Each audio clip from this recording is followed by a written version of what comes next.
여러분 안녕하십니까? 추석 연휴 첫날입니다. 많은 분들이 이미 고향으로 향하셨을 텐데요. 오늘 새벽부터 귀성 차량이 줄을 이으면서 하루 종일 고속도로 곳곳이 정체를 빚었습니다. 지금 상황은 어떤지 알아보겠습니다. 자, 차현진 기자, 지금은 정체가 많이 풀렸다고요? 네, 새벽부터 이어진 고속도로 정체는 약 1시간 전인 저녁 6시 반부터 일부 구간을 제외하고는 대부분 풀렸습니다. 이곳 서울요금소도 정오쯤만 하더라도 서울을 빠져나가는 차들로 상당히 붐볐는데요. 지금은 몰려드는 차량 없이 원활한 흐름을 보이고 있습니다. 지금 서울에서 출발하면 부산까지 4시간 30분, 목포까지 3시간 40분, 강릉까지 2시간 40분이 걸릴 것으로 예상되는데요. 보통 때와 크게 다르지 않다고 보면 되겠습니다. 폐쇄회로 화면 보면서 교통 상황 자세히 살펴보겠습니다. 먼저 경부고속도로 미호청교 부근인데요. 부산 방향으로 낮보다는 정체가 다소 완화됐지만 여전히 제속도를 못 내고 있는 모습입니다. 다음은 중부내륙고속도로 모곡일교 부근입니다. 창원 방향으로 차들이 느릿느릿 움직이고 있습니다. 귀성길 차량 정체는 밤사이 완전히 풀릴 것으로 보이는데요. 다만 추석인 내일과 모레는 귀성객과 귀경객, 여행객들이 동시에 몰려 교통 혼잡이 극심할 것으로 전망되고 있습니다. 한국도로공사는 사회적 거리 두기가 해제된 이후 첫 명절이라 이번 연휴 기간 고속도로를 이용하는 차량도 늘어날 것으로 예상했는데요. 실제로 오늘 오후 7시 기준 작년보다 28% 정도 늘어난 차량 472만 대가 고속도로를 이용한 것으로 파악됐습니다. 또 이번 연휴 기간은 전국 고속도로 통행료가 2년여 만에 면제되는데요. 통행권을 뽑아 요금소에 제출하거나 하이패스 차로를 이용할 때 통행료를 면제받을 수 있습니다. 그리고 안성휴게소 서울 방향 등 전국 휴게소 9곳에 임시 선별검사소가 설치돼 혹시라도 증상이 의심된다면 이용하실 수 있습니다. 지금까지 서울요금소에서 MBC 뉴스 차현진입니다. 태풍 흰남노로 큰 피해를 입은 경북 포항에서는 오늘도 복구 작업이 계속됐습니다. 전기도, 물도 끊긴 곳이 적지 않아서 한가위 맞이는 사실상 불가능한 상황입니다. 장미쁨 기자가 피해 현장들을 돌아봤습니다. 폭격을 맞은 듯 패이고 쓸려나간 진입로. 길목 대부분이 훼손돼 마을은 사실상 고립 상태입니다. 마을로 들어가는 거의 유일한 진입로인데요. 보시는 것처럼 길이 무너져서 완전히 주저앉아 버렸습니다. 한참을 걸어가 도착한 마을 안은 쑥대밭입니다. 하천 제방이 무너지면서 농작물은 토사에 파묻혔습니다. 파면 금태준 배추가 다 있어요. 다 있지만 이제 다 죽었지 뭐. 냇가에 앉은 주민들. 설거지도 빨래도 냇물로 간신히 해결하고 있습니다. 한 방울도 안 나온다. 하면 며칠 내 나오나. 전기 안 들어지. 물 없지. 망고고사이다. 망고고사이다. 그래. 내일이 추석이지만 차례는 엄두도 내지 못합니다. 근데 원래는 뭐 이 집에 난리가 제사 차려가지고 모실 데도 없고. 도심에서 가까운 또 다른 마을. 골목마다 못 쓰게 된 물건들이 산더미처럼 쌓였습니다. 이곳에는 우리나라 최정예 부대가 투입됐습니다. 헬기를 타고 날아온 특전사 요원들은 진흙을 뒤집어 쓴 가재 도구를 순식간에 정리합니다. 가장 심각한 곳에 저희 특전사가 헬기로 긴급 투입된 만큼 추석 연휴 전까지 최선을 다해 지원하겠습니다.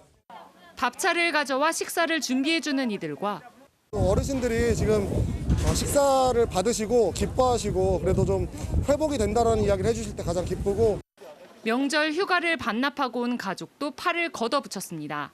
저희 시어머니가 감사하게도 오지 말라고 또 해주시네요. 네, 가서 도와드리라고.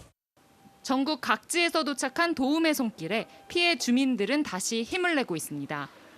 MBC 뉴스 장미쁨입니다. 엘리자베스 2세 영국 여왕이 96살의 나이로 삶을 마쳤습니다. 열흘간의 장례 절차가 시작된 가운데 런던 버킹엄 궁 앞에는 여왕의 서거에 애도를 표하기 위해 많은 영국 국민들이 모여들고 있습니다. 왕위는 아들인 찰스 황태자가 이어받았습니다. 영국 런던에서 조명아 특파원이 전해드립니다. 버킹엄궁 꼭대기에 있던 유니언잭, 영국 국기가 기대 반까지 내려가 달렸습니다. 런던을 비롯한 영국 곳곳의 공간에는 여왕의 서거를 애도하는 조기가 개양됐습니다. I think she'll be remembered as one of the most extraordinary leaders in a time of tremendous change. Like I said, a role model for everybody and never put a foot wrong, did she? 앞서 어제 저녁 의료진들이 여왕의 건강이 심각히 우려된다는 진단을 내렸고 찰스 왕세자를 포함한 직계 가족들은 여왕이 여름 휴가를 보내고 있던 스코틀랜드 벨모럴 성에 하나둘 모였습니다. 영국 공영방송인 BBC도 정규 방송을 중단하고 여왕의 소식을 전하면서 긴장감이 높아졌고 여왕의 서거 소식이 공식 발표됐습니다. We are all devastated by the news that we have just heard from Balmoral. The death of Her Majesty the Queen is a huge shock to the nation and to the world. 여왕이 서거한 곳은 스코틀랜드 동북부 에버딘셔 지역에 있는 벨모럴 성입니다. 평소 여왕의 거처인 런던 버킹엄궁에는 닷새우인 13일 여왕의관이 도착하는데 이후 또 5일간 여왕의 마지막 모습은 국민들에게 공개된 후 장례는 서거 열흘째 되는 18일 웨스트민스터 사원에서 열릴 예정입니다. 국왕의 자리는 74살의 큰아들 찰스 왕세자가 이어받았습니다. 왕의 즉위는 즉각 시작됐지만 대관식은 약 3개월 이후에 실시될 예정입니다. MBC 뉴스 조명아입니다. 엘리자베스 2세는 25살의 나이에 왕위에 올라 무려 70년간 영국을 대표해 왔습니다. 한 시대가 마감됐다. 여왕의 서거 소식에 세계 주요 매체들은 이런 제목을 달았습니다. 사랑받는 군주였지만 개인으로선 굴곡 또한 적지 않았던 그의 96년 삶을 박소희 기자가 되돌아봤습니다. 허리를 잔뜩 구부리고 지팡이에 기대 서 있는 노인. 미소를 띠고 신임 총리와 악수를 하는 이틀 전 모습이 마지막이었습니다. 버킹엄 궁은 여왕이 평화롭게 생을 마감했다고 밝혔습니다. That my whole life, whether it be long or short, shall be devoted to your service and to the service of our great imperial family to which we all belong. 21살 젊은 공주는 국민에 헌신하겠다는 선서로 공적인 삶의 각오를 다졌습니다. 2차 대전에 참전해 중장비 운전을 하면서 노블리스 오블리주를 실천했고 아버지의 급작스런 사망으로 25살에 왕관의 무게를 떠안았습니다. 70년 재위 기간 윈스턴 처칠을 시작으로 15명의 영국 총리를 거쳤고 미국 대통령 13명을 만났습니다. 영국과 영연방을 대표해 100곳이 넘는 국가를 방문했고 73번째 생일상은 우리나라에서 받았습니다. Pepper paste, is it? Yes, pepper paste. It's very hot. And does it preserve the food, is it? Oh, yes, yes, yes. 군림하되 통치는 하지 않는다는 현대국가의 군주. 여왕은 국가 통합의 상징으로서 권위와 신비를 유지하면서도 끊임없이 대중을 의식해야 하는 역할이었습니다. 아들 찰스 황태자와 이혼 후 교통사고로 숨진 다이애나 황태자비. 군주제와 왕실을 손상시켰다며 냉담했던 여왕은 여론의 거센 비판 후에야 성명을 발표했습니다. I admired and respected her for her energy and commitment to others, and especially for her devotion to her two boys.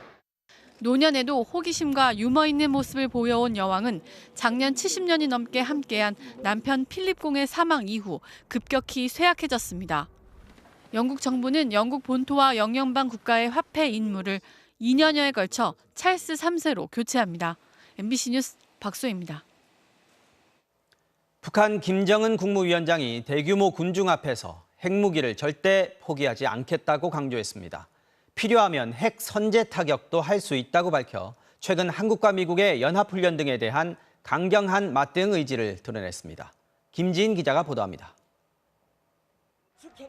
평양 만수대 의사당 광장. 인공기를 단 공수대원이 하늘에서 내려오고 전투기들이 불꽃을 뿌리며 날아갑니다. 수십만의 인파가 환호하는 순간 김정은 동지께서 경축 행사에 참석하셨습니다. 김정은 국무위원장과 부인 이설주가 참석한 가운데 열린 북한 정권 수립 74주년 경축 행사입니다.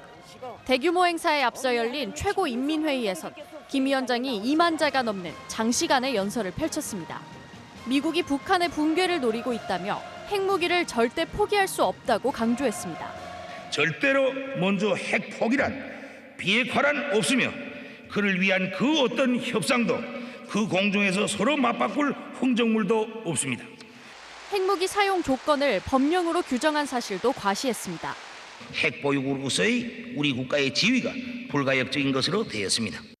이 법령에선 북한 지휘부가 위험에 처하는 경우 적에 대해 핵 타격을 자동적으로 실시한다고 규정하고 있습니다. 북한 지휘부가 핵이든 재래식 무기든 공격을 받으면 핵으로 보복할 수 있다는 건데 실제 공격이 이뤄지기 전이나 작전상 불가피한 경우도 핵 사용이 가능하다고 규정했습니다. 핵 사용의 문턱을 낮춘 것은 우리 측의 선제 공격에 대한 전술핵의 강대강 막병 의도도 있는 것으로 분석합니다. 북한의 핵과 미사일 시설을 공격할 능력을 키운다는 우리 군의 삼축 체계 전략에 경고를 보낸 겁니다. 대규모 경제 지원으로 핵 포기를 이끈다는 윤석열 대통령의 담대한 구상도 고려 대상이 아님을 북한은 다시 밝힌 셈입니다. 또 김 위원장 연설이 핵보유국 지위를 강조하며 미국 비판에 집중한 만큼 북한이 7차 핵실험은 11월 중간 선거 시기를 택하면서 미국과의談판을 노릴 수 있다는 분석도 나옵니다.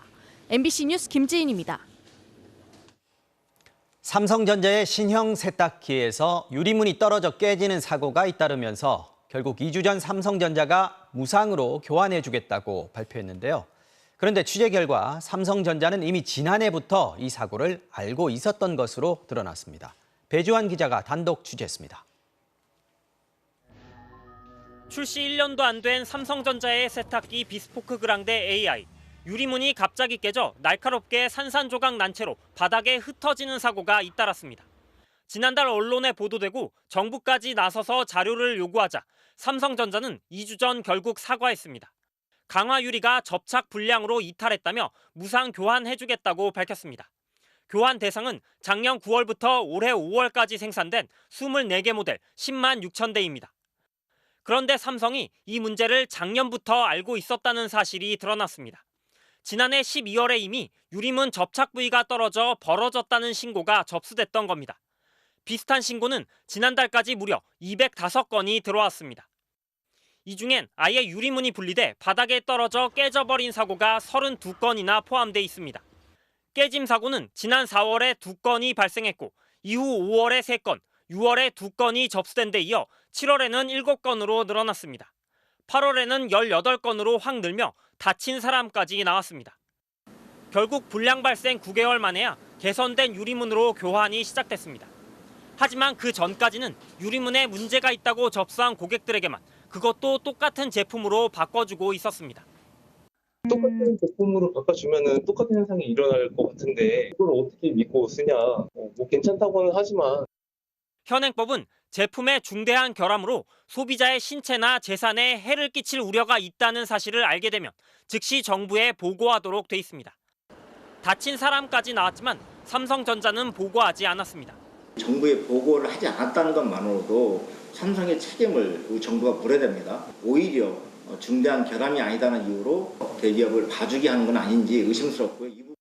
삼성전자는 최초 발생 이후엔 신고 건수가 많지 않아 중대한 제품 불량으로 판단할 수 없었다며 최근 사고 건수가 증가하는 경향을 보여 지난달부터 적극적인 조치에 나선 것이라고 해명했습니다. MBC 뉴스 배주환입니다. 명절 선물, 요즘은 모바일로 선물 쿠폰을 보내는 분들도 많아졌습니다. 초기에 비해 선택할 수 있는 선물의 종류도 아주 다양해졌죠. 코로나 사태를 계기로 이 시장이 3배 가까이 커졌는데요. 업체 간 경쟁이 치열해지고 있습니다. 임상재 기자의 보도입니다. 카카오톡 앱에서 상대방에게 바로 선물을 보내는 이른바 카카오톡 선물하기 기능. 전효주 씨는 올 추석 처음으로 친척들에게 카카오톡으로 선물을 보냈습니다. 과일을 보냈어요. 만나서 주면 제일 좋기는 한데 멀리 살아서 서로 보기 힘들다 보니까. 전체 온라인 쿠폰 서비스 거래액은 2018년 2조 원대에서 3년 만에 6조 원으로 3배 가까이 성장했습니다. 코로나19 확산으로 비대면 선물 주고받기가 일상이 된 겁니다.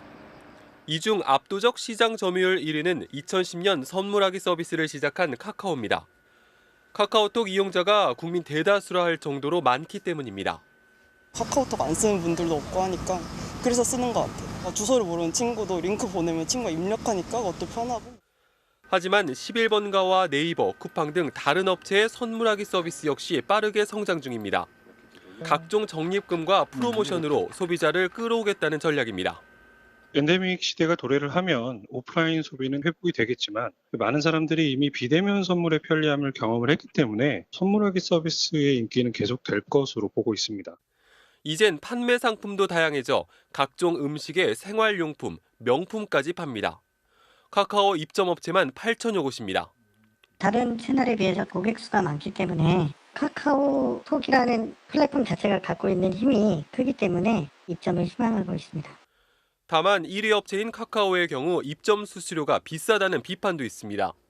카카오는 생산 판매 업체와 1대1로 입점 계약을 맺는데 업체에 따라 높은 수수료가 붙기도 한다는 겁니다. 혹시 어느 정도 수수료를 가져가요? 한 25%? 솔직히 적은 편은 아니어서 경쟁력 있는 단가로 등록을 할 수가 없는 입점은 되어 있는데 판매가 활성화가 되지는 않았어요. 카카오는 제품 경쟁력과 시장 상황을 고려해 수수료를 부과하고 있다며 평균 수수료는 10% 정도라고 설명했습니다. MBC 뉴스 임상재입니다. 코로나가 재확산되던 지난 7월 말 윤석열 대통령은 코로나19 특별 대응단을 만들고 단장으로 정기석 국가감염병 위기 대응 자문위원장을 임명했습니다. 민간 전문가의 역할을 늘린다는 취지였지만 알고 보니 사실상 단장 한 명뿐인 조직인데다 새로운 역할도 찾기 어려웠습니다. 남효정 기자가 취재했습니다.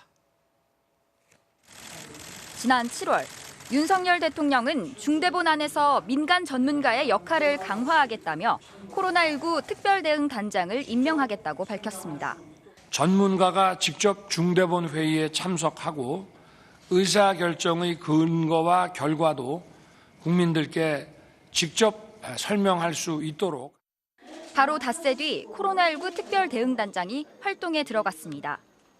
그런데 출범 한 달이 지나도록 단장 한 명 말고 다른 위원은 위촉되지 않았습니다. 단 한 차례의 회의도 열리지 않았습니다. 중대본 관계자는 처음부터 단장 한 명이 혼자 업무를 보고 공무원 3명이 실무를 돕는 구조였다며 새로 위원을 임명할 계획도 없다고 밝혔습니다. 코로나19 특별대응단은 따로 없고 사실상 단장 한 명만 있는 겁니다. 이상한 점은 또 있습니다. 코로나 특별대응단장의 공식 임무는 중대본 회의 참석과 이슈에 대한 브리핑. 그런데 정기석 단장은 단장으로 임명되기 전에도 국가감염병 위기 대응 자문위원장 자격으로 중대본 회의도 가고 관련 브리핑도 했습니다. 감염병 위기 대응 자문위원회 위원장 정기석입니다. 최근 환자 발생이 증가 추세를 보이고 있습니다. 그럼 자문위원회와 코로나 특별대응단은 뭐가 다르냐고 물었지만 분명한 대답은 돌아오지 않았습니다. 감염병 위기에 대한 평가나 정책이나 이런 것들 자문단장은 그중에서도 코로나19 대응 때문에 이를 두고 코로나 대응을 잘하는 것처럼 보이기 위해 딱히 역할이 없는 코로나 특별대응단장을 임명한 생색내기라는 지적이 나오고 있습니다. 이거는 국민들을 눈속임하는 거 아니냐. 그리고 국민들의 비판이 무서우니까 임기응변식의 억상옥을 또 하나 만들어 놓은 거 아니냐. 정기석 단장은 자문위원장은 초청받지 못하면 회의에 참석하지 못하고 구체적인 지시도 어렵다고 말했습니다. 특별대응단장 자격으로 회의에 참석하고 현안에 대해서도 언급하고 있다며 일정한 역할을 수행하고 있다고 강조했습니다. MBC 뉴스 남효정입니다. 형만한 아우 없다는 속담처럼 영화계에는 1편만한 속편이 없다는 속설이 있었는데요. 이 말이 요즘엔 더 이상 통용되지 않습니다. 올해 흥행작은 대부분 속편이었는데요. 왜 그런지 조국현 기자가 들여다봤습니다. 아이고 오래간만이네. 남과 북의 형사가 공조 수사를 위해 다시 뭉쳤습니다. 우리 인터내셔널하게 한번 공조 한번 하자. 이번엔 미국 FBI 요원까지 힘을 모읍니다. 추석 극장가의 유일한 한국 영화 대작인 공조2 인터내셔널. 액션은 화려해졌고 웃음도 더했습니다. 명절 때 또 가족분들과 친지분들, 친구분들과 많은 분들이 극장을 찾을 수 있는 이 영화가 주목되는 건 경쟁작이 없다는 것뿐 아니라 한국 영화의 새로운 흥행 공식을 따르고 있기 때문입니다. 넌 납치된 거야. 전작의 흥행을 걸음삼아 만든 속편 영화는 올 들어 관객들의 상당한 지지를 받고 있습니다. 올해 관객 수 기준 최고 흥행작 10편 중 헌트와 비상선언을 제외한 8편이 속편이었습니다. 깡패들 반가워. 범죄도시2는 전편의 흥행을 뛰어넘어 코로나19 이후 첫 1000만 영화에 등극했고 탑건 매버릭은 36년 전에 만들어진 1편에 대한 관심까지 함께 끌어올렸습니다. 전편보다 나은 속편 없다는 영화계 속설은 이제 옛날 얘기가 돼버린 셈입니다. 넷플릭스 등 OTT 서비스로 언제든 다양한 콘텐츠를 접할 수 있는 환경과 부담스러워진 영화 관람료가 이 같은 변화를 이끌었다는 분석입니다. 관객 입장에선 꼭 봐야 하는 영화로 인식해야만 극장에 직접 가다 보니 모험보다는 친숙함을 찾는 경향이 두드러질 수밖에 없다는 겁니다. 안전장치가 있는 그런 작품들이 뭐가 있을까라고 생각해보면 아무래도 전작이 성공을 했고 또 전작에서 사랑받는 캐릭터가 있는 그런 작품들을 이제 앞으로 베테랑2, 범죄도시 3와 같은 국산 천만 영화의 속편에 이어 연말에는 아바타까지 13년 만에 돌아올 예정이라 속편 열풍은 계속될 것으로 보입니다. MBC 뉴스 조국현입니다. 오늘도 파란 가을 하늘이었습니다. 그런데 짐작하셨습니까? 우리 하늘에 영향을 미치는 중국의 대기질이 최근 몇 년 새 확실히 좋아졌다고 합니다. 이유가 뭘까요? 베이징 이혜인 특파원이 전해드립니다. 자금성 전망으로 유명한 징샨공원. 전망대에 올라서니 베이징 전경이 한눈에 들어옵니다. 파란 하늘 아래 수십 킬로미터 떨어진 베이징 외곽 산들까지 선명하게 보입니다. 今天的天气非常好，天气非常晴朗，非常适合出来游玩。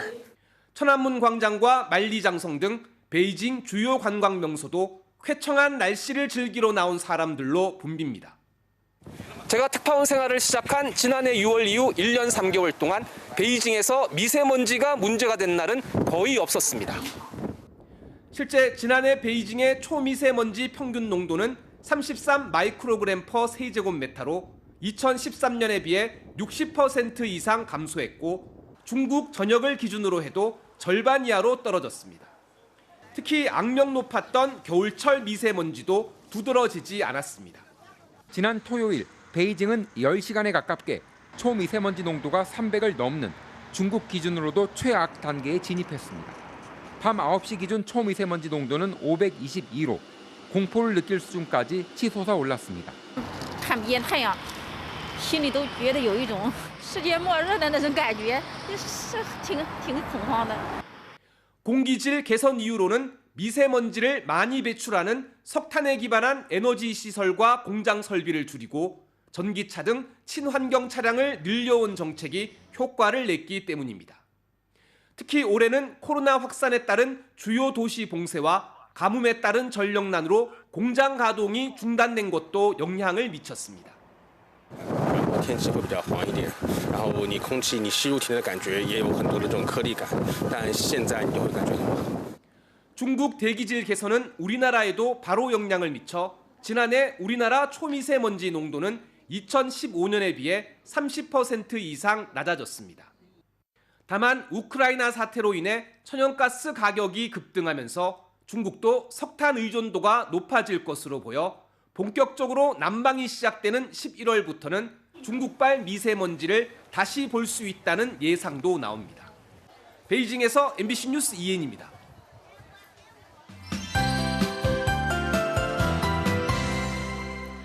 연휴 첫날인 오늘 완연한 가을 날씨를 보였습니다. 하늘이 맑다 보니 밤사이 내륙에서는 다시 안개가 만들어집니다.